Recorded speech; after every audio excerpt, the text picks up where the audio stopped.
பிள்ளையே, இந்த வரம் தரும் வாராகி தாயை பார்த்து விட்டால் ஒருவருக்கு ஷேர் செய்துவிட்டு நான் சொல்லக்கூடிய முக்கியமான விஷயத்தை கேள்.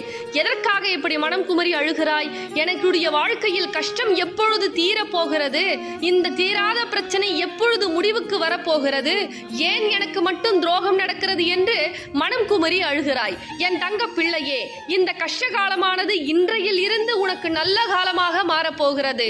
இந்த கஷ்ட காலத்தில் உதவி செய்த கெட்ட மனிதர் என்று தெரியாமல் நீ உதவி செய்தாய். ஆனால் அவர்கள் எப்பேற்பட்ட மனிதர்கள் என்று இந்த கஷ்டகாலமானது உனக்கு புரிய வைப்பதற்காக தான் இந்த கஷ்டகாலம் வந்ததே தவிர உன்னை எப்பொழுதும் கஷ்டத்தில் தள்ளுவதற்காக இந்த தாய் கொடுக்கவில்லை.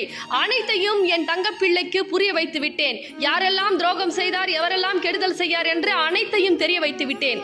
இன்றைய தினத்தில் இருந்து நல்ல காலம். அதனால் தைரியமாக இரு என் தங்க பிள்ளையே. லோகேஸ்வரி, எங்கிருந்து வரீங்க? நான் திருமால்பூர் பல்லூர்ன்ற கிராமத்துல இருந்து வரேன். சரி, அம்பாள்